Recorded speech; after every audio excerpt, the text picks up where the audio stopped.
पर बड़ी और सार्थक बहस के साथ हम लेकर हाजिर है 5 की पंचायत। मैं हूं आपके साथ रीमा पराशर। लगभग 14 घंटे अब बाकी है, जबकि गुजरात में वोटिंग पहले चरण के लिए शुरू होगी।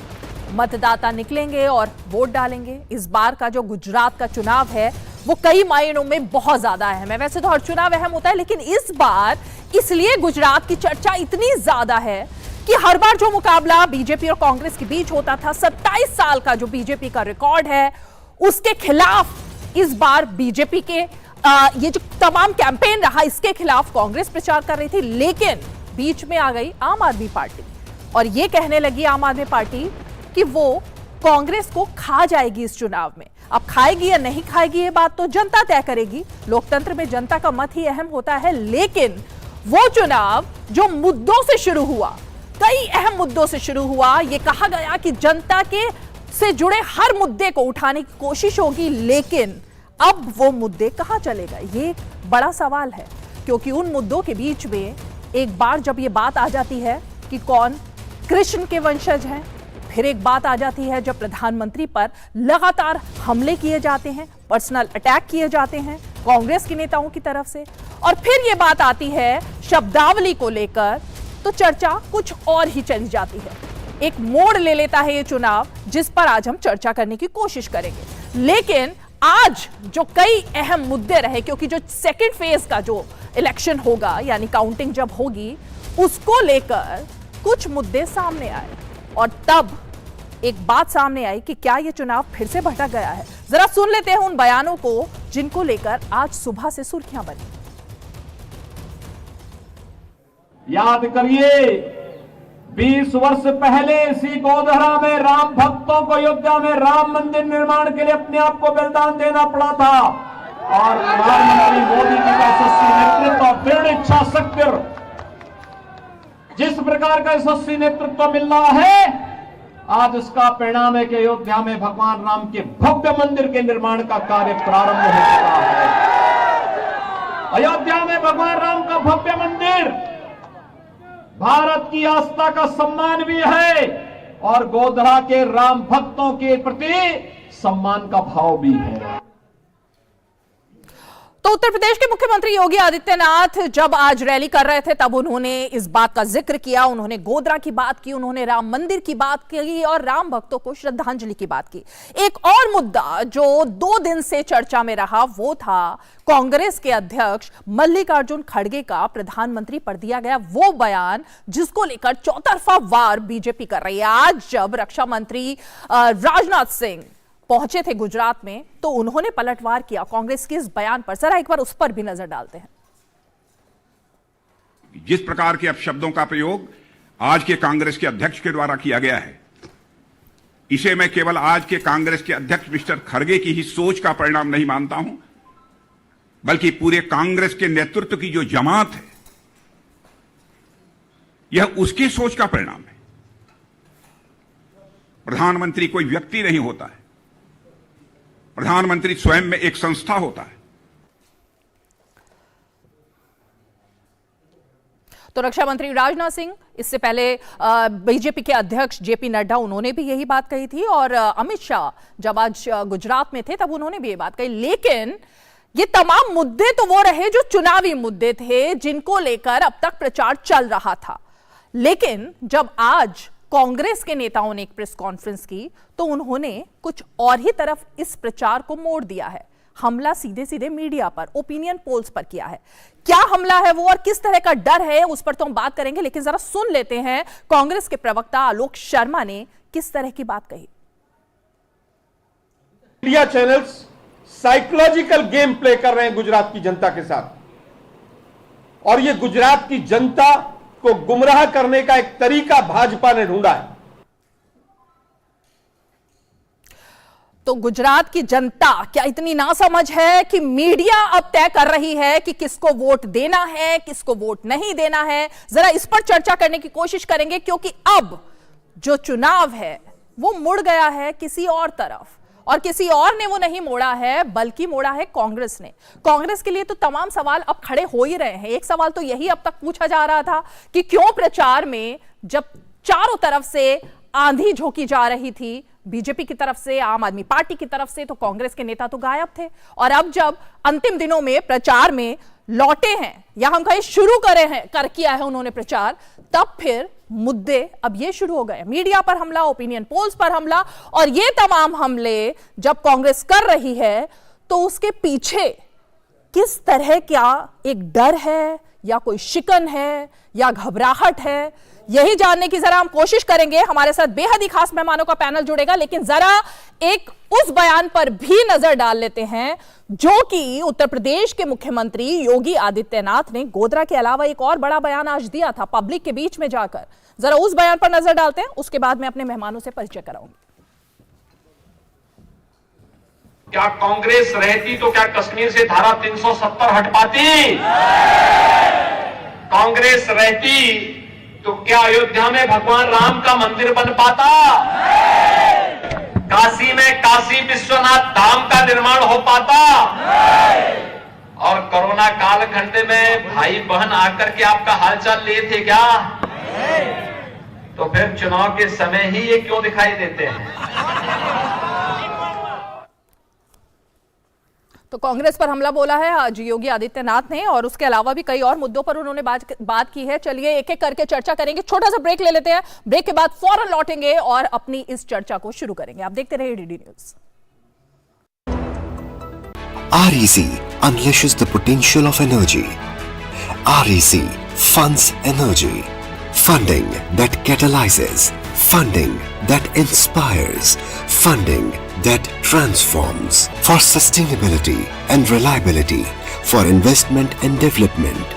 Adding value every day in every way. This is what our energy is. This is REC.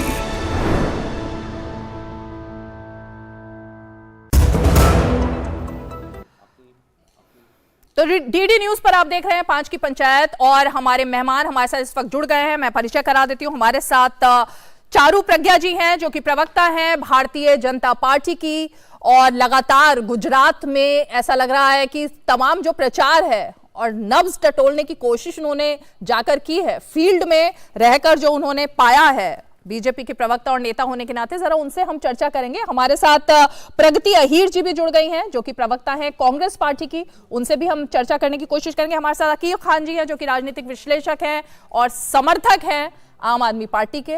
हमारे साथ प्रमोद सिंह जी हैं, वरिष्ठ पत्रकार हैं, राजनीतिक विश्लेषक हैं, उनसे भी हम जानने की कोशिश करेंगे। लेकिन प्रगति अहीर जी, ये जो बयान हमने अभी सुनाया और सुना भी, दर्शकों ने जिस तरफ देखा, अभी तो 14 घंटे का वक्त बाकी है। ये मीडिया पर अभी से हमला, उसके लिए पूरी प्रेस कॉन्फ्रेंस कर दी है, क्यों? मतलब ओपिनियन पोल और मीडिया ही अब तय कर रहे हैं कि जनता किस पार्टी को जिताएगी, किसको हराएगी। सारी पावर अब मीडिया के हाथ में है। नमस्ते रीमा जी। जी नमस्ते। पहली बात तो मैं ये बोलना चाहूंगी रीमा जी कि गुजरात की परिस्थिति अभी देखो ना, तो पूरी बीजेपी के अगेंस्ट में है। लोग बीजेपी से त्रस्त हो चुके हैं। महंगाई का मुद्दा ले लीजिए, बेरोजगारी का मुद्दा ले लीजिए। गुजरात में युवाओं के 18 पेपर लीक हुए हैं, और पूरा युवा धन है वो ड्रग्स और दारू की जो यहाँ पे रेलम छेलम हो रही है उसमें फंसता जा रहा है। और दूसरी बात देखें तो कितने अभी जो योगी जी अपने भाषण में बोल रहे थे कि कोरोना काल में आप लोगों ने कांग्रेस को कहीं देखा है, मैं आपको बताना चाह रही हूँ प्रगति जी, मैं सॉरी मैं आपको रोक रही हूँ, मैं इस पर आऊंगी। आप एक अच्छा, मतलब हम चाहते हैं एक अच्छी डिबेट हो, इसीलिए जो सवाल पूछे जाए एक बार हम जरा उसी पर अडिग रहे तो अच्छा है। सवाल मेरा ये था कि आज जब आलोक शर्मा जी ने प्रेस कॉन्फ्रेंस की, उन्होंने कहा कि मीडिया इस पूरे चुनाव को बीजेपी के पक्ष में ले जा रही है, मीडिया बीजेपी को जिताने के लिए गुमराह कर रही है मतदाताओं को। मैं ये जानना चाहती हूं कि मीडिया का रोल कहां से इतना इंपॉर्टेंट हो गया है चुनाव में जनता को लुभाने के लिए? तो फिर तो प्रचार भी मीडिया को कर लेना चाहिए, पार्टियां छोड़ दे प्रचार। मीरा जी, अभी की जो सिचुएशन है ना, वो सोशल मीडिया और मीडिया के ऊपर आधारित है। हर घर में अब न्यूज चैनल्स देखे जाते हैं, डिबेट्स देखे जाते हैं, और लोग उसके ऊपर से तय करते हैं। और आज की गुजरात की परिस्थिति में, गुजरात में रहती हूँ रीमा जी, आज की परिस्थिति ये है कि लोग बीजेपी के अगेंस्ट में है। पर आप अभी देख लीजिए कि मीडिया जितने भी चैनल्स ने अभी जो अपना ओपिनियन पोल दिखाया है उसमें बीजेपी को जीतते हुए दिखाया है, जबकि बीजेपी ने खुद ने अपना सर्वे करवाया था, उसमें बीजेपी को 60 सीट्स भी नहीं मिल रही है। आप देखते आइए, लगातार 95 के बाद बीजेपी ने गुजरात में अपनी सीटों में कटौती हुई है, नहीं कि बढ़ोतरी हुई है। लास्ट टाइम पे 99 सीट पे भारतीय जनता पार्टी आ गई थी, और अभी देख लीजिए कि प्रधानमंत्री जी, गृह मंत्री जी और पूरे बीजेपी के जितने लोग हैं गुजरात में आके ठीक है प्रगति जी, एक एक करके आपने अभी एक इंपॉर्टेंट बात कही, जरा मैं पहले चारू प्रज्ञा जी मुस्कुरा रही हैं, ये जो 50 सीटें आपने कौन सा सर्वे, चारू जी मैं भी इतने दिन अभी गुजरात में होकर आई, आपसे भी मुलाकात हुई, ये 50 सीटों वाला सर्वे कहां छुपा रखा था आपने? आपने अभी तक ये लीक नहीं किया था जिसकी भनक कांग्रेस को लग चुकी है आपके सर्वे की? शायद कांग्रेस की प्रवक्ता ने 50 के पहले लिखा हुआ एक अक्षर नहीं पढ़ा, 150 पढ़ा होगा शायद उन्होंने। लेकिन बात ये है कि भारतीय जनता पार्टी 27 साल की सरकार रहने के बावजूद इस चुनाव में क्लीन स्वीप होने वाली है रीमा जी, और इस क्लीन स्वीप की वजह यह है कि गुजरात की जनता बहुत खुश है शासन से, प्रशासन से, जिस तरीके से देश चल रहा है, जिस तरीके से प्रदेश चल रहा है। मोदी जी के विजन के साथ जुड़कर जनता आशीर्वाद देती आई है और देती रहेगी भारतीय जनता पार्टी को। मैं गुजरात में थी, काफी समय मैंने गुजरात के अलग अलग डिस्ट्रिक्ट्स में गुजारा, वहां पर ऐसा लग रहा है कि जनता आगे बढ़कर चुनाव लड़ रही है, जनता कह रही है आइए भाजपा को वोट डालिए, इस तरीके से लड़ा जा रहा है इस बार का चुनाव। और कांग्रेस तो मुझे लगता है चुनाव आने से पहले ही हथियार डाल चुके हैं, क्योंकि जो ये बहुत बड़ी सी अपनी भारत जोड़ो यात्रा कर रहे हैं उसको लेकर उनको गुजरात आना जरूरी नहीं लगा। अब इसको मैं क्या बोलूं, इनका ओवर कॉन्फिडेंस कहूं या ये मानो कि उन्होंने चुनाव शुरू होने से पहले ही हथियार डालकर अपनी हार मान ली है, क्योंकि वहां फील्ड पर तो ऐसा ही लगता है कि कांग्रेस है ही नहीं। दूर दूर तक जहां मैं देख कर आई हूँ मुझे तो कांग्रेस दिखाई नहीं। प्रधानमंत्री जी ने ऐसे ही बोला था कि प्रगति जी एक एक करके बात करेंगे, प्रगति जी एक एक करके बात करेंगे, उनका कंप्लीट हो जाए फिर मैं आप पर आऊंगी। ऐसे बीच में ना दर्शकों को कुछ समझ नहीं आता है तो मैं आपके पास भी आऊंगी, एक बार वो बोल लें। हाँ चारू जी। जी मैंने आपको इंटरप्ट नहीं किया, आप अपनी उंगली उठाकर अपने बोलने के समय का इंतजार करिए। देखिए, एक पॉलिटिकल पार्टी है जिसके बड़े से बड़े नेता से लेकर छोटा से छोटा कार्यकर्ता जमीन पर उतरता है चुनाव लड़ने के लिए, क्योंकि काम ही पॉलिटिकल पार्टी का ये है। और एक दूसरी पॉलिटिकल पार्टी है जो अपनी शान से नीचे समझती है प्रचार के लिए बड़े नेताओं को गुजरात में भेजना। भाई अगर कांग्रेस सीरियस होती इस चुनाव के लिए तो कुछ तो मेहनत करी होती, कोई तो आया होता। नहीं, राहुल गांधी आए हैं चारू जी, राहुल गांधी भी आए, और खड़गे जी अब जब उनके ऑफिशियल अध्यक्ष बन चुके हैं तो खड़गे जी तो जा ही रहे हैं ना। और आप ये देखिए रीमा जी, आकर किस तरीके की बयानबाजी हो रही है। क्या आप अपना कोई विजन बता रहे हैं? नहीं। क्या आप कोई इस तरीके की पॉजिटिव कंस्ट्रक्टेड बात कर रहे हैं जो गुजरात की जनता के लिए फायदेमंद हो? नहीं। आपको वहां जाकर एक ही काम करना है, मोदी जी के ऊपर एक आपको निशाना साधना है, और अगर आपको लगता है इस तरीके की नकारात्मक राजनीति से आगे बढ़ने का आपको मौका मिलेगा, वो नहीं मिलेगा, इस देश में अब नहीं मिलेगा। ठीक है, ठीक है। प्रगति जी जो बात चारू जी कह रही हैं, ये बात तो वहां पर गुजरात में आप खुद क्योंकि गुजरात से ही हैं, गुजरात में जगह जगह चर्चा इसी बात को लेकर थी अब तक कि प्रचार में कांग्रेस कहां है, प्रचार में आपके नेता कहां है, बड़े नेता कहां है। और अब जब एक हफ्ते पहले सब बड़े नेता वहां जाने आपके शुरू हुए तो सिर्फ ऐसी बयानबाजी सामने आई जिसको लेके कंट्रोवर्सी रही। तो इसमें भी मीडिया की गलती है क्या? अगर मल्लिकार्जुन खड़गे प्रधानमंत्री पर अटैक करते हैं, अगर मधुसूदन मिस्त्री प्रधानमंत्री पर पर्सनल कमेंट करते हैं और जनता के बीच में वो मैसेज जा रहा है, तो इसमें भी मीडिया की गलती है क्या? मीडिया पर क्यों अटैक हो रहा है ये इस तरह? रीमा जी, पहली बात तो मैं ये बताना चाहूंगी कि 1 वीक से नहीं, 5 सितंबर को जब चुनाव डिक्लेयर नहीं हुआ था तब भी राहुल गांधी जी यहाँ पे आए थे और लोगों के लिए जो एक मैनिफेस्टो देना था, जो 8 वचन देने थे, वो राहुल जी ने दिए थे, जो लोगों के लिए। ना हमने मंदिर की बात की थी, ना लोगों को वो 15 लाख वाली बात की थी, ना हमने 2 करोड़ नौकरियां देने की बात की थी, पर लोगों के बीच में जाके लोगों को क्या जरूरत है, किसानों के देवे माफ की बात है, 1100 रुपए का जो गैस की बोतल मिल रही है वो 500 रुपए में देने की बात हो, युवाओं को नौकरी देने की बात हो, महिलाओं को फ्री एजुकेशन देने की बात हो, 3000 इंग्लिश मीडियम स्कूल देने की बात हो, वो राहुल जी ने खुद 5 सितंबर को जब गुजरात में आए थे तब बात की थी। और उसके बाद भी जब गुजरात में राहुल जी आए तो जनता के लिए जो क्या सही है उसके बारे में बात किया है। राहुल जी ने मोरबी कांड में जो 150 से ज्यादा लोगों की मृत्यु हुई है, तो उसके जो गुनहगार है उसको भी सजा मिले, ऐसी बात की है राहुल जी ने। और दूसरी बात ये बता रही हूँ मैं रीमा जी कि यहाँ पे प्रधानमंत्री जी के बयान को लेके या तो कांग्रेस पार्टी के नेताओं के बयान को लेके हमेशा बड़ी बड़ी बातें मीडिया में बताई जाती हैं।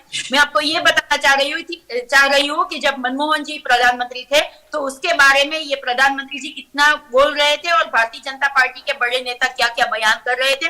माननीय सोनिया गांधी जी, माननीय प्रियंका गांधी जी और माननीय राहुल गांधी जी के बारे में भी भारतीय जनता पार्टी के एक भी नेता ने प्रगति जी इसका मतलब प्रगति जी वही तो बात है ना, फिर आप वही कह रहे हैं कि मीडिया गलत दिखा रही है। मीडिया ने वही दिखाया है, एक एक शब्द जो खड़गे जी ने बोला वही मीडिया ने दिखाया है, एक एक शब्द वही दिखाया है। पार्टी के नेता कांग्रेस के बारे में बोलते हैं तब क्यों नहीं दिखाया जाता है? जब सोनिया जी के बारे में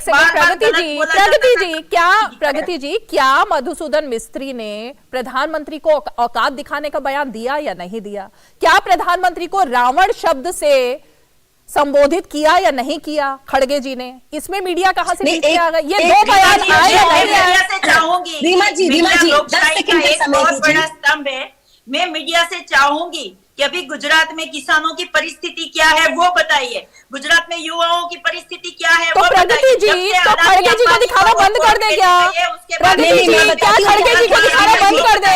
खड़गे जी के बयान का नोटिस लेना बंद कर दे? लोगों की एक सेकंड वो बताइए। प्रगति जी एक सेकंड 50 से ज्यादा लोग पहले मृत्यु हो चुकी है। आप तो खुद ही प्रगति जी आप तो खुद कह रही हैं कि हम खड़गे जी को दिखाना बंद कर दे क्या? फिर उनके बयानों को नोटिस करना बंद कर दे? नहीं, खड़गे जी का पूरा। चलिए एक हमें सीधे चलना होगा इस वक्त मणिपुर के संगाई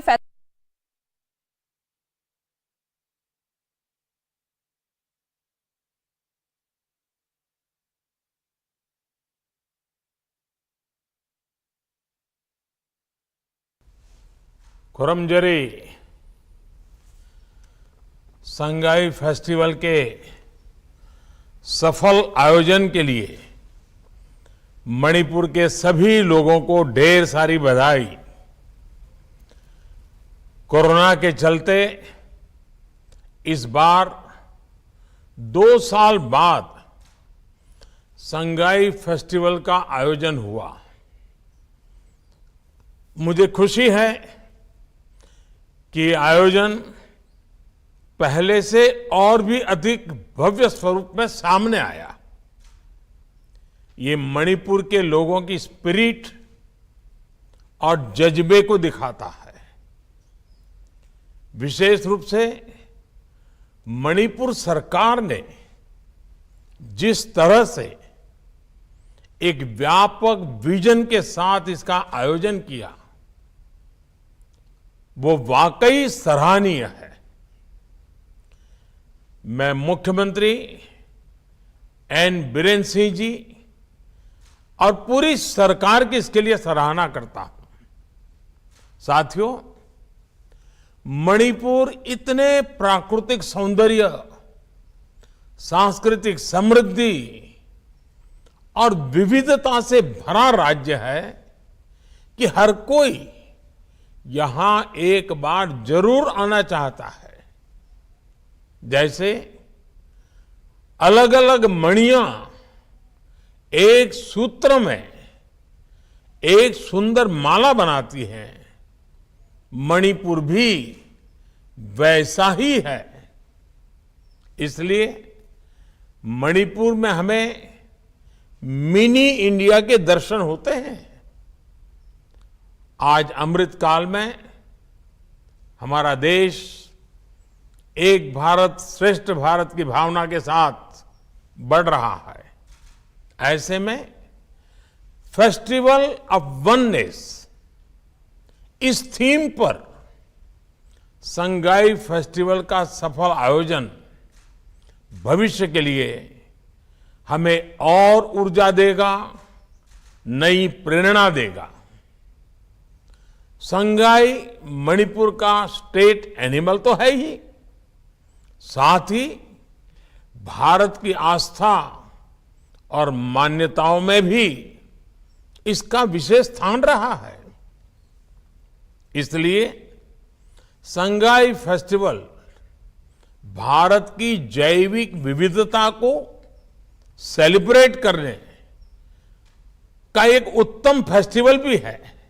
ये प्रकृति के साथ भारत के सांस्कृतिक और आध्यात्मिक संबंधों को भी सेलिब्रेट करता है और साथ ही ये फेस्टिवल सस्टेनेबल लाइफस्टाइल के लिए जरूरी सामाजिक संवेदना की प्रेरणा भी देता है।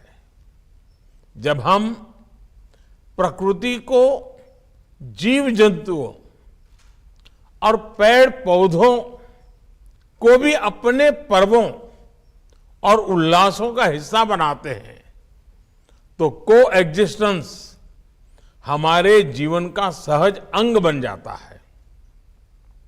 भाई और बहनों, मुझे बताया गया है कि फेस्टिवल ऑफ वननेस की भावना को विस्तार देते हुए इस बार संगाई फेस्टिवल केवल राजधानी नहीं बल्कि पूरे राज्य में आयोजित हुआ। नागालैंड बॉर्डर से म्यांमार बॉर्डर तक करीब 14 लोकेशन पर इस पर्व के अलग अलग रंग दिखाई दिए। ये एक बहुत सराहनीय पहल है। जब हम ऐसे आयोजनों को ज्यादा से ज्यादा लोगों के साथ जोड़ते हैं तभी इसका पूरा पोटेंशियल सामने आता है। साथियों, हमारे देश में पर्वों, उत्सवों और मेलों की सदियों पुरानी परंपरा है। इनके जरिए हमारी संस्कृति तो समृद्ध होती ही है, साथ ही लोकल इकोनॉमी को भी बहुत ताकत मिलती है। संगाई फेस्टिवल जैसे आयोजन निवेशकों को, उद्योगों को भी आकर्षित करते हैं। मुझे पूरा विश्वास है ये फेस्टिवल भविष्य में भी ऐसे ही उल्लास और राज्य के विकास का एक सशक्त माध्यम बनेगा। इसी भावना के साथ आप सभी को बहुत बहुत धन्यवाद।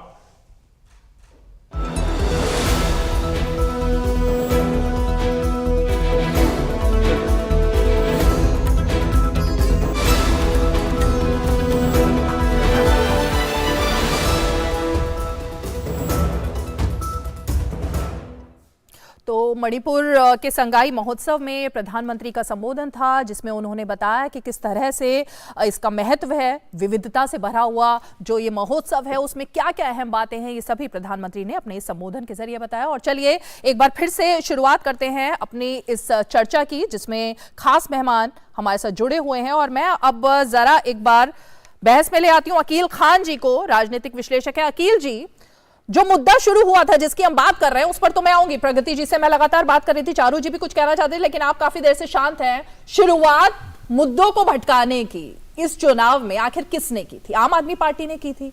उसकी जरूरत क्या पड़ी थी? क्योंकि वो पार्टी जो अभी तक सिर्फ फ्रीबीज की बात कर रही थी, तमाम इस तरह के दावे कर रही थी, स्कूल की शिक्षा, फिर उन्होंने कहा कि हम मोहल्ला क्लिनिक बनवा देंगे, फिर उन्होंने और भी दिल्ली मॉडल की बात की, लेकिन अब अंत होते होते तक वो फीका जो पड़ गया प्रचार आम आदमी पार्टी का, उसकी क्या वजह है? क्या अब लग गया कि हाँ भाई कुछ नहीं होना है गुजरात में, दिल्ली चल लेते हैं, एमसीडी ज्यादा इंपॉर्टेंट है? देखिए, मुद्दों की राजनीति तो आम आदमी पार्टी शुरू से करती रही है और ये उन्होंने एक देश को एक नई दिशा दी है। इसमें बिजली, पानी, शिक्षा, स्वास्थ्य कोई सोचता भी नहीं था, ना कोई समझता था।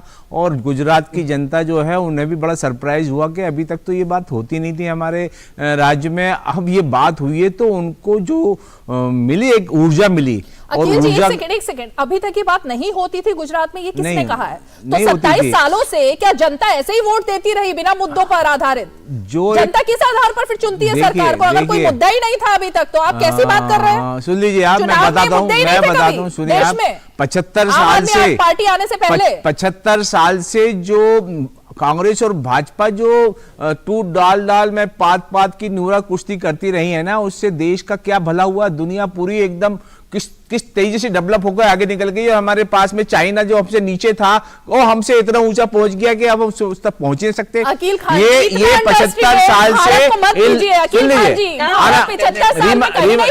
रीमा जी नहीं, ये गलत बयानी मत कीजिए। 27 साल की आप गुजरात की आप भारत को ये दिखा रहे हैं चाइना कहां पहुंच गया, भारत वहीं का वहीं खड़ा है। हाँ, ये चले जाइए, ये हमारे ये कांग्रेस और भाजपा की सबसे बड़ी विफलता है उनकी कि पूरा दुनिया पूरा आप और दूसरे कंट्री देख लीजिए, चलो चाइना मत देख लीजिए, आप क्या कंपेयर करेंगे पाकिस्तान से कंपेयर करेंगे, हम उनसे कंपेयर करेंगे जो आगे बढ़े हैं, यूरोप से कंपेयर करेंगे जो नंबर 1 कंट्री है, उनसे कंपेयर करेंगे ना हम, और जो डेवलपिंग इकोनॉमी से दुनिया की हम उससे कंपेयर करेंगे, ना कि पाकिस्तान से कंपेयर करेंगे। सुन लीजिए 27 साल से जो गुजरात में क्या किया है इन्होंने, गुजरात के अंदर इन्होंने फियर साइकोसिस, जो मोदी जी ने फियर साइकोसिस डेवलप की, सुन लीजिए आप, अरे सुन लीजिए, आपको सुन लिया बहुत आपकी मुराद सुन लीजिए आप तो चीखिए मत, बीच में एक सेकंड अखिल जी, एक सेकंड रुकिए, ये यहाँ पर ना डिबेट ऐसे नहीं होती, आप शायद दूसरे चैनल की तरह नहीं, एक सेकंड अखिल जी, नहीं ये जो बीच में इंटरफेयर करती है, ये शो करता है कि इन्होंने कुछ नहीं किया है, 27 साल में कुछ नहीं किया है, और जब बात हो रही है काम की तो ये बीच में नॉन स्टॉप नहीं, अखिल जी नॉन स्टॉप नहीं, एक सेकंड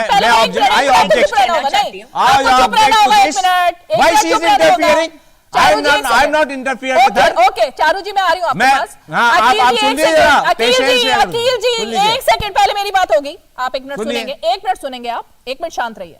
पहली बात तो ये कि दूसरे चैनल्स की तरह यहाँ पे डिबेट नहीं होती, चीखा चाकी यहाँ नहीं चलती है ना, और टोका इंटरफेरेंस नहीं हो रहा है, सब अपनी अपनी बारी में बात करेंगे, लेकिन आप जिस तरह से शाउट कर रहे हैं वो सब यहाँ नहीं होता। नहीं है madam, this is not shout, मैं उस ऑर्गेनाइजेशन का प्रेसिडेंट रहा हूँ जो कम्युनिकेशन कर रहा है, ये नॉन स्टॉप नहीं बोलेंगे, अगर मैं बोल रही हूँ, मैं सवाल पूछ रही हूँ तो आप नॉन स्टॉप नहीं बोलेंगे। चलिए बोलिए, और भाषा का संयम रखिएगा। देखिए भाषा का संयम, भाषा का संयम अब लीजिए 27 साल से, देखिए 27 साल से गुजरात के अंदर जो लोगों को इन्होंने दिया है वो सिर्फ लॉलीपॉप दिए हैं और कुछ नहीं दिया है, पॉकेट में थोड़ा डेवलपमेंट हुआ है, बाकी जो पूरी जनता, पूरे गुजरात की जनता परेशान हाल, बिजली पानी शिक्षा स्वास्थ्य रोजगार महंगाई, अब ये सब से त्रस्त होने के बाद जब उन्हें एक आशा की किरण नजर आई आम आदमी पार्टी में, तो वो उसकी तरफ डाइवर्ट हुए। और पता होगा डाइवर्ट, अभी चुनाव हुआ है, डाइवर्ट हो चुके हैं जी, अभी जब चुनाव नहीं हुआ, वोटिंग नहीं हुई, कैसे पता रिजल्ट नहीं है, डाइवर्ट हो गए। मैं मैनेजमेंट का इंजीनियर हूं,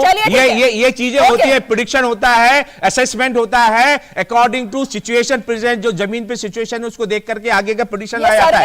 आज की डेट में यह है कि बीजेपी हार रही है चुनाव, बीजेपी की सरकार नहीं आ रही है, और मोदी जी इस कदर परेशान है कि पर्सनल उन्होंने उन्होंने एक लगा लिया, अपमान हो गया जी, मेरा अपमान हो गया।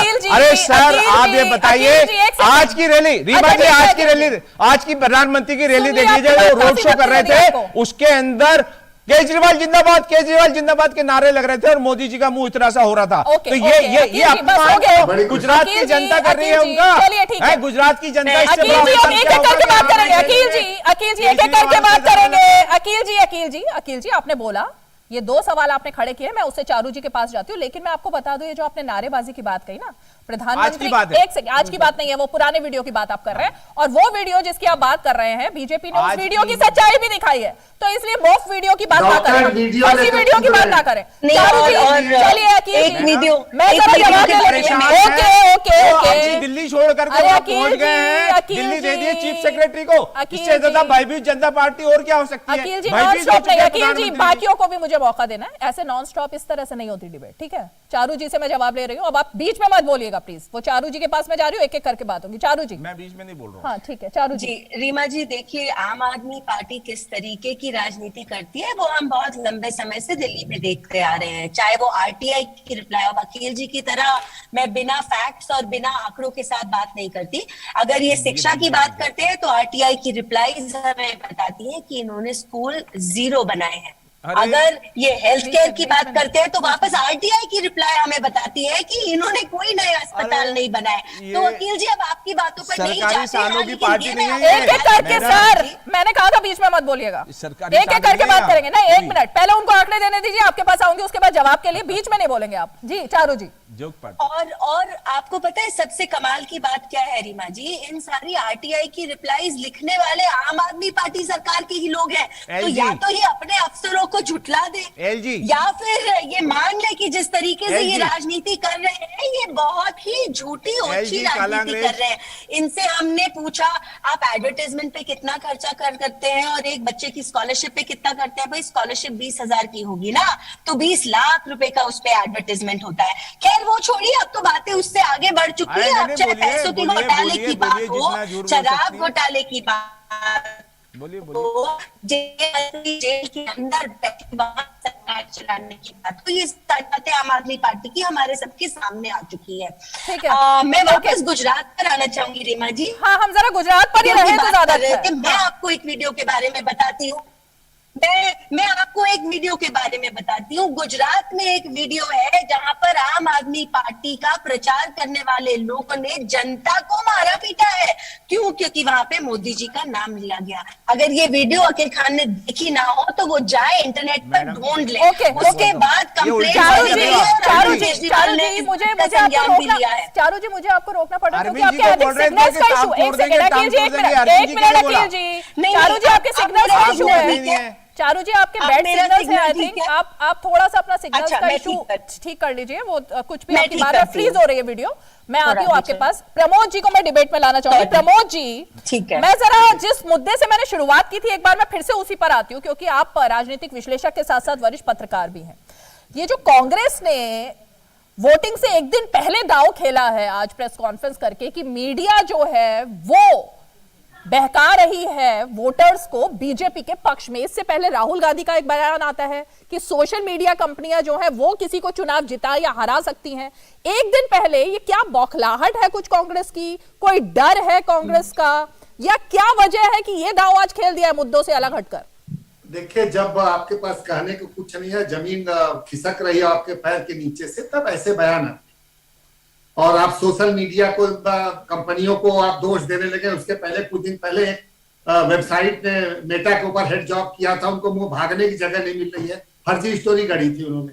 अभी जैसे कांग्रेस की प्रवक्ता कहती है कि टीवी चैनल्स ओपिनियन पोल्स दिखा रहे हैं कि बीजेपी जीत रही है।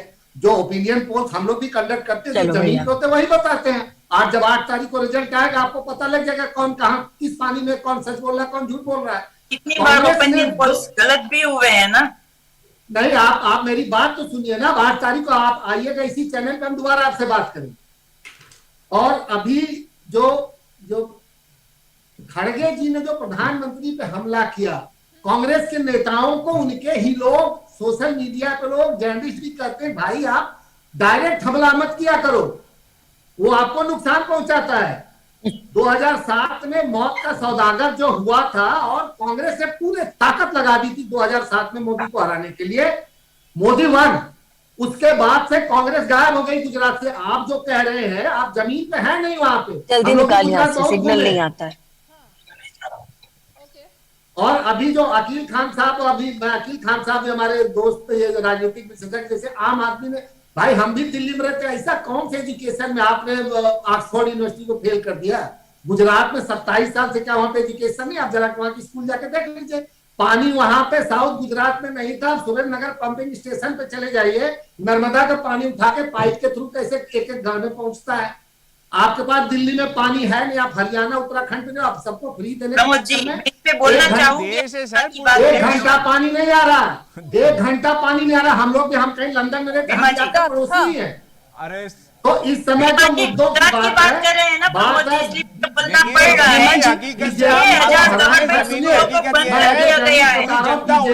मेडिकल कॉलेज की स्थापना गुजरात में जनता को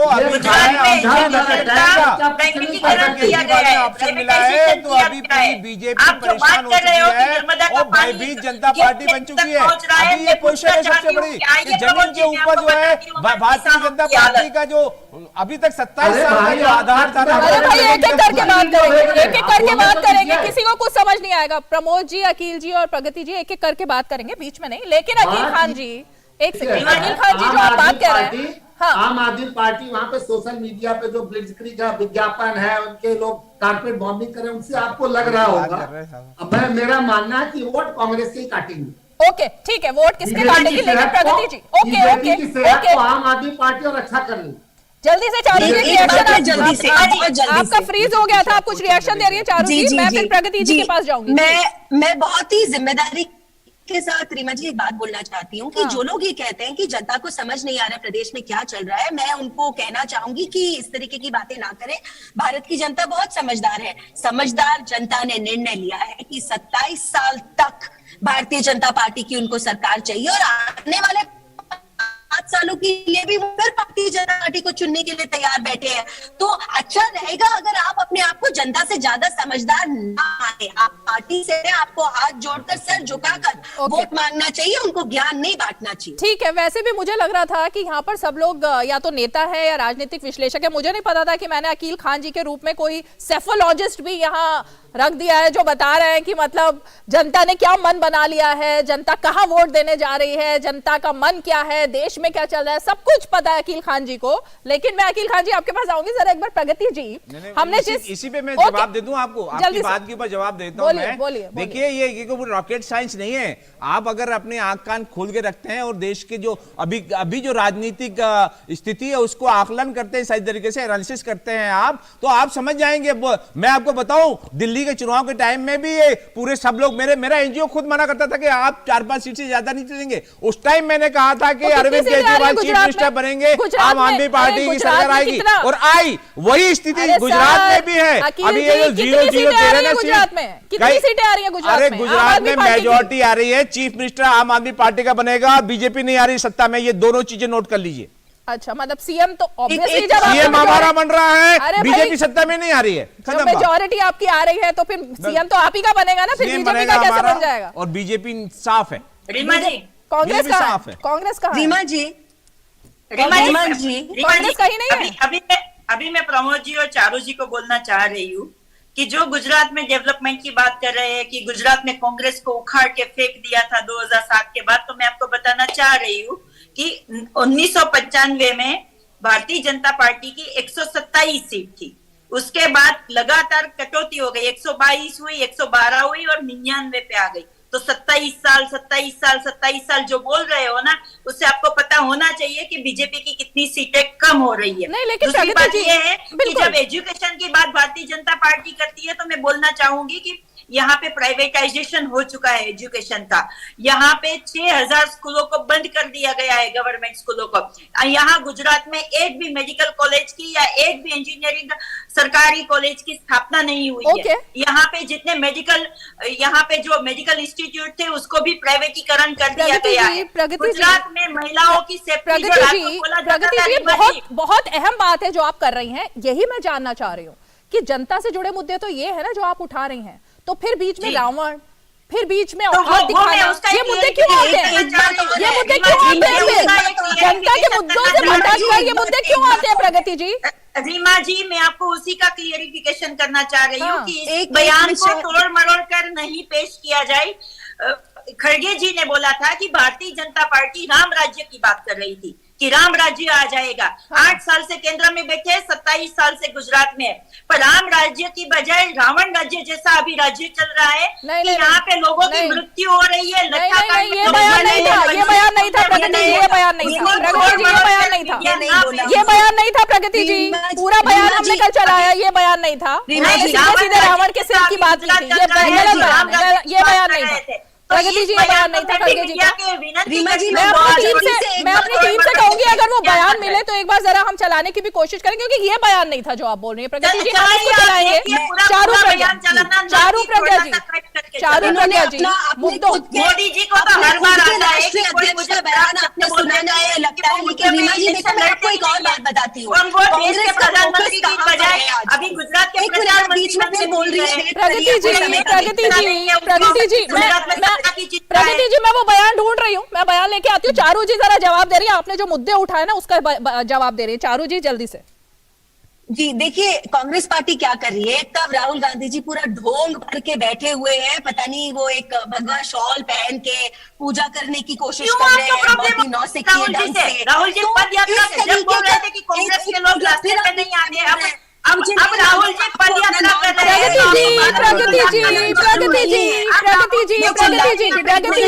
प्रगति जी एक सेकंड फोटोग्राफी में भगवान के सामने ध्यान नहीं होता है, कैमरा के सामने ध्यान होता है। प्रगति जी की आवाज म्यूट कीजिए जरा। प्रगति जी की आवाज म्यूट कीजिए जरा। प्रगति जी फिर आप कहते हैं कि माइक ऑफ हो जाता है, माइक ऑफ कर दिया जाता है, इसी वजह से करना पड़ता है। एक एक करके हम बात करेंगे ना, एक एक करके बात करेंगे, तभी दर्शक कुछ समझ पाएंगे इस डिबेट से। अभी मैंने चारू प्रज्ञा जी को मौका दिया है, वो जो कहेंगी मैं आपके पास सवाल लेकर आऊंगी, एक एक करके हम बात कर रहे हैं। देखिए आज अकील खान जी संयम लगा के बैठे हुए हैं, वरना सबसे ज्यादा बहस में वो हल्ला करते हैं, आज वो चुप है, एकदम अपनी बारी का इंतजार कर रहे हैं, सशक्तिकरण करवा रहे हैं। नहीं देखिए 2-2 का रेशियो है, तो इसलिए एक एक करके बात करेंगे। चारू जी अपनी बात कहेंगी, फिर मैं आपके पास आ रही हूँ। जी चारू जी। तो रीमा जी, मैं आपको ये बताना चाह रही थी कि कांग्रेस पार्टी जनता को क्या दिखाना चाहती है। एक तरफ उनके राष्ट्रीय अध्यक्ष हैं जो बिल्कुल अपशब्द का इस्तेमाल करते हैं हमारे माननीय प्रधानमंत्री जी के लिए, कोई मुद्दे की बात नहीं करते। दूसरी तरफ उनके दूसरे बड़े नेता है, राष्ट्रीय अध्यक्ष से भी बड़े नेता राहुल गांधी, वो क्या करते हैं, एक तरफ भारत जोड़ो यात्रा शुरू करते हैं जिसका गुजरात से कोई लेना देना नहीं है। उसके बाद वो जाते हैं अलग अलग शहरों में, अलग अलग लोगों से बातचीत करते हैं। वो बातचीत किस तरीके से होती है, माँ शक्ति का अपमान होता है। माँ शक्ति के अपमान से जब उनको लगा कि थोड़ा उनका राजनीतिक सिचुएशन डामाडोल हो रहा है, वो भगवा पहन के बैठ जाते हैं, पूजा करने की कोशिश करते हैं। भाई जब आप मीडिया को यही सब दिखाएंगे, काम की बात नहीं करेंगे, विषय में बात नहीं करेंगे, अपने नहीं देंगे, ये तो हमारे प्रधानमंत्री मोदी जी का मतलब प्रेरोगेटिव है, ये उनका अपना अधिकार है, विशेष अधिकार।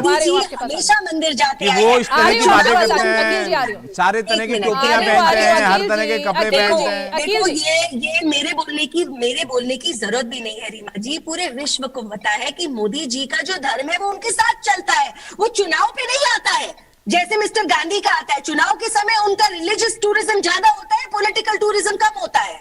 नहीं अभी तो मध्य प्रदेश में तो चुनाव नहीं है, अभी मध्य प्रदेश में अभी चुनाव नहीं है, वो तो 2024 की यात्रा में निकले हैं। 2024 की यात्रा चल रही है, वो उसका मध्य प्रदेश से भी अभी कोई मतलब नहीं। अगर ये इनकी यात्रा है तो ये मान दीजिए 2022 भारतीय जनता पार्टी के बयान मैच नहीं हो रहे हैं। ठीक है, ओके, एक तरफ बोल रहे हैं कि गुजरात पहले आम आदमी पार्टी आ जाएगी गुजरात में, फिक्र ना कीजिए आप। अभी देखते हैं, अभी इंतजार कीजिए 8 तारीख तक। लेकिन प्रगति जी अब मैं आपके पास आ रही हूँ, है ना, क्योंकि आपसे जो सवाल था अभी तक मुझे उसका जवाब मिला नहीं, लेकिन मैं आपके पास यही जान करके आना चाहती हूँ, जो बात चारू जी यहाँ पर कह रही हैं, ओपिनियन पोल्स के मेरे पास ये जो डेटा है, 2004 में जो ओपिनियन पोल आया था वो फेल साबित हुआ, उसमें बीजेपी को बहुमत दिखाया गया था, लेकिन 100 सीटें भी बीजेपी नहीं पार कर पाई थी और यूपीए आ गई। 2009 में भी गलत साबित हुआ, यूपीए को 262 सीटें उस टाइम पर मिली थी, है ना, तब भी ओपिनियन पोल गलत साबित हुआ था।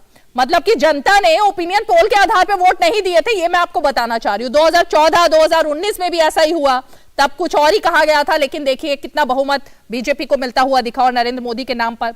हरियाणा के विधानसभा चुनाव में 2019 में कांग्रेस 31 सीटें जीतने में सफल हुई थी, जबकि कहा गया था सुपड़ा साफ हो जाएगा। छत्तीसगढ़ के चुनाव में भी कुछ ऐसा ही निकल कर आया, पंजाब, बिहार, सब जगह ये चीजें निकल कर आई। तो ये जनता के मैंडेट पर सवाल खड़ा करना और मीडिया पर सवाल खड़ा करना, ये क्या मतलब है? क्यों कोई डर है क्या कांग्रेस को, या कांग्रेस मान चुकी है कि हमने इतना ज्यादा सत्ता पर आकर चुनाव नहीं लड़ा, इस वजह से अब ठीकरा जो है वो इसी पर फोड़ दिया जाए? डर आ गया है क्या? कुछ डर है क्या? आप गलत समझ रहे हो। इस बार भी ओपिनियन पोल गलत होने वाले। गुजरात में 122 प्लस कांग्रेस की सीटें आएगी, क्योंकि जो अभी बोल रहे हैं ना चारू जी, कांग्रेस कहीं पे दिखाई नहीं दे रही थी। प्रधानमंत्री जी ने गुजरात में आके पहली ही जनसभा में सबके सामने ऐसे बोला था कि कांग्रेस गांव-गांव तक गई है, आप उसको अंडर एस्टिमेट मत कीजिए। कांग्रेस चौराहे पे चर्चा कर रही है, कांग्रेस खटिया कर रही है, तो कांग्रेस क्या कर रही है वो प्रधानमंत्री जी ने खुद अपने भाषण में अरे हम कहाँ अंडर एस्टिमेट कर रहे हैं, आप कर रहे हैं खुद को। आपकी पार्टी खुद अंडर एस्टिमेट क्यों कर रही है? क्यों ओपिनियन पोल पर ठीकरा फोड़ रहे हैं? क्यों मीडिया पर ठीकरा फोड़ रहे हैं? अच्छा चलिए, ओपिनियन पोल गलत हुए हैं, ओके, प्रगति जी वो बयान निकाल, मेरी टीम ने वो बयान निकाल लिया है। प्रगति जी वो टीम ने मेरी मल्लिकार्जुन खड़गे जी का वो बयान निकाल लिया, एक बार जरा उस पर नजर डालें, फिर मैं उस सवाल पर आती हूँ, क्योंकि आपने कहा राम राज्य की बात हो रही थी, लेकिन बात क्या हो रही थी जरा सुन लेते हैं एक बार खड़गे जी का वो बयान। हर वक्त अपनी बात करते हैं, आप किसी को मत देखो, मोदी को देखकर वोट दो। हर जगह कितने हैं भाई? क्या आपके रावण के जैसा 100 मुख है? क्या है इसमें? कहीं राम राज्य का जिक्र नहीं है प्रगति जी। देखिए मैं चाहूंगी कि आप रावण के 10 सिर से ज्यादा उन्होंने 100 सिर का जिक्र कर दिया है यहाँ पर। रावण वाली सिर्फ क्लिप ना दिखाइए, पूरा भाषण दिखाइए तो आपको पता चलेगा। यहाँ पे गुजरात में गुजरात की जनताओं को आपके पूछो, लट्ठाकांड में जो 50 से ज्यादा लोगों की मृत्यु हो गई उसके परिवार को जाके पूछो। मोरबी कांड में 150 से ज्यादा निर्दोष लोगों की मौत हो गई, उसके परिवार को जाके पूछो। महंगाई को लेकर महिलाओं की क्या परिस्थिति है उसको पूछो। यहाँ 18 बार जो पेपर लीक हुए वो युवाओं को जाके पूछो। अदानी को पोर्ट दिए गए, ट्रेनें दी गई, एयरपोर्ट दिए गए, वहां से इतना ड्रग्स बरामद होता है, वहां पे वो लोगों को जाके पूछो। इसका रावण से क्या लिंक है? इस बात का आप जो कह रही हैं उसका रावण के 100 सिरों से क्या लिंक है? अरे मैं बोल रही हूँ कि जो राम राज्य की बात कर रहे थे उसने जो रावण राज्य में होता था कि किसानों को दाम नहीं मिलते थे, किसानों का अनाज ले लेते थे, रावण राज्य युवाओं को बोलने का रावण राज्य में क्या होता था किसको पता है? इसका जिक्र कहाँ पर है? आप पूरा बयान दिखाइए रीमा जी, सिर्फ एक रावण वाली लाइन ना दिखाइए, आप पूरा बयान दिखाएंगे तो आपको भी पता चलेगा कि खड़गे जी सही बोल रहे हैं। जी मैंने भी सुना है वो बयान, मैंने भी सुना है। उसमें उन्होंने कहा रावण की तरह 100 सर हैं के जो मतलब इतना ज्यादा हमें भी वही सुनाई दिया। पूरी जो दर्शक देख रहे हैं जिस तरह से हमने देखा पूरा बयान दिखाइए। और दूसरी बात मैं ये बोलूंगी कि जब जैसे लोकसभा में एक हमारी कांग्रेस पार्टी की मेंबर ऑफ पार्लियामेंट ने अपना हंस दिया था, स्माइल कर दी थी, तो तब मोदी जी ने अपने बयान में बोला था कि रावण जैसा अट्टहास्य कर रही है, तब सब सही था। तब मीडिया नहीं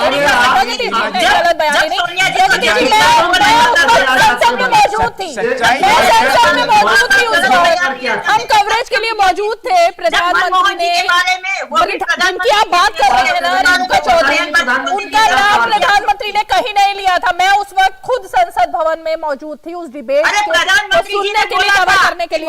ऐसा प्रधानमंत्री ने किसी का नाम नहीं लिया था। प्रधानमंत्री ने किसी का नाम प्रमोद जी मैं जरा आपके पास आऊंगी। क्या ये जो जिक्र किया जा रहा है सच्चाई बताइए जरा। प्रधानमंत्री के भाषण के समय जो आपकी महिला सांसद थी लगातार हंसे जा रही थी, सब वो लाइव चल रहा था, सब लोग जिसमें संसद भवन में थे सारे जर्नलिस्ट, वो आप उसको एक देख लीजिएगा। मुद्दा दूसरा उन्होंने नाम नहीं लिया था, उन्होंने कहीं नाम नहीं लिया। अब जैसे कांग्रेस की प्रवक्ता मुझे रावण की याद आ गई, वो महिला के हास्य पे बोला था। आप लोगों को रावण की भी याद नहीं थी, शूर्पणखा की बात हो रही थी, रावण की ऐसे की तो बात ही नहीं हुई। की है प्रगति जी, खुद गुजरात की, इनको बात समझ में नहीं आ रही है कि प्रधानमंत्री मोदी के खिलाफ जब आप कुछ बोलते हैं व्यक्तिगत टिप्पणी वो आपके बूमरैंग हो जाती है, वो लोग उसको जनता ले लेती है। वो जो मौत का सौदागर से नीच से यात्रा शुरू हुई थी, कांग्रेस अभी उसको जो समझ नहीं पा रही है। अभी उन्होंने रावण के 100 सीट बना दिए मल्लिकार्जुन खड़गे ने, तो उस पे जो है भाई आपको तो उस पे BJP being a political party आपको अटैक तो करेगी। आपके पास बोलने को कुछ नहीं, तो आए बाएं साए अनाप शनाप कुछ बोल दीजिए। आप मुद्दों की बात करिए ना, आप मुद्दों की बात करिए। बस 27 साल से बीजेपी है वहां पे, ये पीछे तो कर रही होगी, तभी तो वो हार नहीं रही है वहां पे। हम तो मुद्दों की बात करते हैं प्रमोद जी, आप तो राजकीय विश्लेषक है, आप क्यों मोदी जी की खींच? तो भाई हमें जो दिख रहा है वही करेंगे ना, हम आपकी ढोल नहीं बजा सकते। हमें जो दिख रहा है वही कह रहे हैं। सच्चाई ये है, मैं बोलना चाहूंगा हमें जो दिख रहा है वही कह रहे हैं। सच्चाई ये है कि ना कांग्रेस के पास और ना भाजपा के पास कोई मुद्दे हैं। उनके पास ये जो है कुश्ती है ना, ये जो 2 नंबर की कुश्ती के अलावा कोई काम नहीं है। जो मुद्दे हैं उसके ऊपर ना मोदी जी बात कर रहे हैं ना कांग्रेस बात कर रही है। बताइए रावण जी के बैठ गए, अरे आपके पास मुद्दे नहीं है, आपका गुजरात है, आप जो है उसके लिए अपमान की बात कर रहे हैं मोदी जी। और आप ये फिजूल की मतलब जिसका कोई मतलब नहीं है वो आप बहस लेके बैठे हुए हैं। आप ये बताइए आप महंगाई कितनी ज्यादा बढ़ चुकी है गुजरात के अंदर पावर में, गुजरात के अंदर रोजगार नहीं है। वो मुद्दों की बात करने के बजाय रीमा जी आप ये बताइए आधा टाइम बता दिया। केजरीवाल जी आ गए हैं गुजरात के अंदर, यही वजह है कि जनता अरविंद केजरीवाल को ही लेकर के आएगी। अकील खान जी, ये शुरुआत किसने की थी नूरा कुश्ती की? एक मिनट प्रमोद जी आ रही हूँ। इस नूरा कुश्ती की शुरुआत किसने की थी? गोपाल इटालिया ने। उनके वीडियोस ही तो वायरल हुए ना, कर रहे हैं आप? उनके वीडियोस ने ही तो भटकाया इस पूरे चुनाव को। शुरुआत किसने की थी? कहाँ बिजा रहे हैं आप? कहीं नहीं जा रहे, नहीं जा रहे। बड़े नेता इतने सालों से कर रहे हैं, 75 साल से राजनीति कर रहे हैं, वो तो अभी अभी आए हैं। वो एक बहुत ही बेसिक नेता, वो जमीन से जुड़े हुए नेता है। वो आपने उनके दिल में ये बात थी, उनके दिल में आप क्या बोल रहे हो? प्रधानमंत्री अगर वो डायरेक्शन चेंज करना चाहते हैं मुद्दों पे बात हो और वो बेकार की बातों में कहते हैं ये अपमान और अस्मिता, ये फला ढिका, जिसका कोई जनता से लेना देना नहीं है, जनता की समस्याओं से लेना देना नहीं है, देश की प्रगति से कोई लेना देना नहीं है। और देश के अंदर 108 नंबर पे भुखमरी, हमारा देश 108 नंबर पे पहुंच गया है, 90 लाख से ज्यादा का रेल हो गया है और हम पहुंच रहे हैं श्रीलंका के रास्ते पर, जहां पर कि पूरा श्रीलंका खत्म होने वाला है इस टाइम। पूरा उसकी इकोनॉमी खत्म हो गई, उसका विकास सबको म्यूट कीजिए। अंतरराष्ट्रीय मामलों पर ये डिबेट नहीं हो रही। अखिल जी, पहली बात, आपने चाइना से शुरू किया, पाकिस्तान। एक सेकंड आप पाइना पर नहीं, एक मिनट अखिल जी, एक मिनट। चर्चा गुजरात चुनाव पे। अखिल जी, मैं आपको वापस गुजरात पे लेके आऊं। दूसरी बात, आप जो बात कर रहे हैं ना, गुजराती अस्मिता कहीं मुद्दा नहीं होता है, इस पर कोई वोट नहीं पड़ते हैं। आप गुजरात के चुनाव को ढंग से देखिए। आप गुजराती अस्मिता को ढंग से देखिए। अगर गुजरात की अस्मिता, रीमा जी, अगर उन्हें गुजरात की अस्मिता और इज्जत की और फिक्र होती तो वो गुजरात के लोगों को आज सबसे बड़ा मतलब तोहफा देते विकास का। आज तक उन्होंने क्या विकास का तोहफा दिया है? उन्होंने डिवाइड किया, कोशिश की, उन्होंने डराया है जनता को, कुछ लोगों को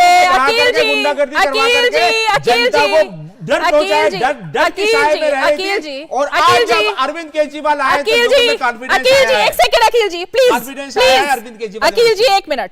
पहली बात, मिसगाइड मत कीजिए यहाँ बैठकर, मिसगाइड मत कीजिए। नहीं अखिल जी, मिसगाइड मत कीजिए। मिसगाइड किया? आप जो ये कह रहे हैं, आज तक कभी गुजरात को विकास का कोई तोहफा नरेंद्र मोदी ने नहीं दिया।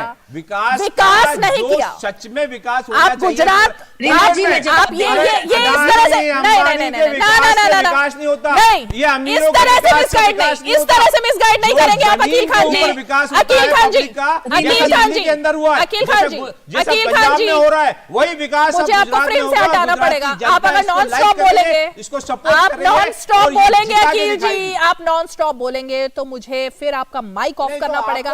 आप मेरे बाकी के जो मेहमान बैठे हैं उनका समय नहीं खा सकते हैं इस तरह से। आप तथ्य नहीं बता रहे, आप तथ्य नहीं बता रहे, आप किसी और को बोलने नहीं देंगे। आप शो को हाईजैक करने की कोशिश मत करिए, ये होता नहीं है यहाँ पे, ठीक है? नहीं अखिल जी प्लीज अखिल जी, नहीं आप प्लीज, आप वन वे कमेंट्री किए जा रहे हैं, आप वन वे कमेंट्री किए जा रहे हैं। अखिल जी, वन वे कमेंट्री मत कीजिए ना। 3 लोग और भी शांत बैठे हुए हैं, उनकी बारी का भी वो इंतजार। नहीं, आप जवाब नहीं दे रहे ना, आप तो बहस कर रहे हैं, आप मुझसे ही बहस कर रहे हैं, आप तो सवाल भी नहीं पूछने दे रहे। इस तरह शो नहीं होता है मुझसे, ठीक है? आप शांत रहिए। अब आपने बहुत ज्यादा फुटेज ली है, 20-25 मिनट आप बोल रहे हैं लगातार। चारू प्रज्ञा जी के पास मैं जाऊंगी। चारू प्रज्ञा जी, ये जो इल्जाम लग रहा है कि विकास से दूर रखा गया, मुद्दों से दूर रखा गया और इसीलिए डाइवर्ट करने की कोशिश बीजेपी की तरफ से गुजराती अस्मिता का मुद्दा हो या तमाम मुद्दों आपने किया है, ये आरोप है। देखिए रीमा जी, जब हम गुजरात जाते हैं ना, तो आपको एग्जांपल देती हूँ। जैसे अहमदाबाद में रिवर फ्रंट है, साबरमती रिवर फ्रंट है, वहां जिस भी आप इंसान से मिलेंगे ना, वो आपको पीछे अटल ब्रिज दिखाएगा, साफ स्वच्छ नदी दिखाएगा और कहेगा देखो हमारा गुजरात। आप सूरत जाते हैं, सूरत में आपको फ्लाईओवर दिखाए जाएंगे, बहुत ही सुंदर शहर दिखाया जाएगा, अच्छे स्कूल दिखाए जाएंगे और वहां की जनता कहेगी देखो हमारा गुजरात। मैं आपको बताना चाह रही हूँ कि कांग्रेस के टाइम में बने। अरे ये फिर बीच में कोई ना कोई बोलने लग गया। कोई ना कोई नहीं, आप गलत इन्फॉर्मेशन दे रहे हो। मैं गुजरात में डीडी न्यूज पे इस तरीके से डिबेट नहीं होती है। मुझे पता नहीं क्यों इन्हें अपना नाम नहीं मालूम है, या इन्हें लगता है कि मुझे लगता है कि सबको आदत पड़ गई है दूसरों के बीच में बोलकर। मुझे लगता है सबको आदत पड़ गई है बाकी चैनल पर इस तरह से हल्ला हो मचाया जाता है ना, वो आदत पड़ चुकी है लगता है सभी नेताओं को आजकल, इसीलिए रिक्वेस्ट मैं बार बार कर रही हूँ, मैं बार बार रिक्वेस्ट कर रही हूँ अपनी बारी में बोलिए, लेकिन मुझे लगता है आप सबको आदत पड़ चुकी है हो हल्ले वाले चैनल्स पे बैठने की, इसीलिए आप यहाँ पर भी उसी प्लेटफॉर्म का इस्तेमाल करना चाहते हैं। ऐसे नहीं होता है ना, एक एक करके बात करते हैं, लेकिन वक्त की बाधा है। अब चारू जी जल्दी से कंप्लीट कीजिए, फिर प्रगति जी के पास जाऊंगी, वो भी इंतजार करेंगे। चारू जी, तो जब प्रदेश की तारीफ उस प्रदेश में रहने वाली जनता करने लगती है ना, उसको कहते हैं विकास, उसको कहते हैं विकास। जब जनता कहती है धन्यवाद मोदी जी, आपने आज एक छोटे से गांव के अंदर वहां पे बिजली पानी सड़क समस्या नहीं है अब गांव में, अब वो बात करते हैं रेन वाटर हार्वेस्टिंग की, अब वो बात करते हैं ब्रॉडबैंड कनेक्शन की, इसको कहते हैं विकास। और मैं फिर से यही बात बोलना चाहूंगी, खासकर अखिल खान को ये मैं बोलना चाहूंगी, जिस तरीके से बैठ के बात कर रहे हैं, अपमान है गुजरात की जनता का। आप उनको क्या ये बताना चाह रहे हैं वो अपना नेता नहीं चुन सकती है, उन्होंने गलत चुना है, ये बोलने का हक किसी को नहीं है, किसी को भी नहीं है। आगे आने वाले समय में आपको जनता ही जवाब देगी। ओके चारू जी, मैं सिर्फ ये जानना चाहती हूँ कि गोधरा फिर आज मुद्दा क्यों बना, आज राम मंदिर और गोधरा का जिक्र करने की जरूरत क्यों आन पड़ी वहां पर? देखिए, राम मंदिर मुद्दा बनाने वाली बात ही नहीं है, लेकिन एक बात हमको याद रखनी होगी कि भारतीय जनता पार्टी के सबसे पहले मैनिफेस्टो में हमने राम मंदिर की बात करी थी। वो हमारी आस्था है, वो हमारे लिए मैनिफेस्टो या चुनाव से बड़ी चीज है। तो अगर हम उस एक वादे को पूरा कर रहे हैं, हम क्यों नहीं उसके बारे में बात करें? ये चुनावी मुद्दा है ही नहीं। इसीलिए आरोप लगते हैं, फिर इसीलिए आरोप लगते हैं कि मुद्दा भटका रहे हैं। चलिए, अब मेरे पास एक्चुअली वक्त बिल्कुल खत्म हो गया है, माफ कीजिएगा, वक्त बिल्कुल खत्म हो गया, इसीलिए मैं बाकी मेहमानों के पास, प्रगति जी अब नहीं आ पाऊंगी, लेकिन हम जरूर गुजरात के चुनाव पर लगातार चर्चा में शामिल होंगे, तो आपको फिर से निमंत्रण देंगे। बहुत बहुत शुक्रिया, आप सभी खास मेहमान आज इस चर्चा में हमारे साथ जुड़े। और इसीलिए जब मुद्दों की बात होती है और गुजरात की बात होती है, तो जाहिर तौर पर गुजराती अस्मिता का जिक्र होता है, और वो इस चुनाव में भी हुआ। लेकिन ये तय जनता को ही करना है कि आखिर किसके लिए उसकी झोली में क्या है। और इसीलिए हम अपील करते हैं तमाम गुजराती निवासियों से, भाइयों से, और गुज्जू भैया जिनका जिक्र इस चुनाव में सबसे ज्यादा हुआ, कि कल सुबह 7 बजे से ही सबसे पहले निकलें, वोट डालें, अपने अधिकार का प्रयोग करें। और मत लोकतंत्र में सबसे ज्यादा अहम है, सरकार चुनना, अपने नेता को चुनना, और इसका उपयोग कल सबसे ज्यादा गुजरात में जनता करे पहले फेज की वोटिंग के लिए। बहुत बहुत शुभकामनाएं आप सभी को, और आज 5 की पंचायत में इतना ही। कल फिर होगी मुलाकात, तब तक के लिए हमें दीजिए इजाजत। नमस्कार।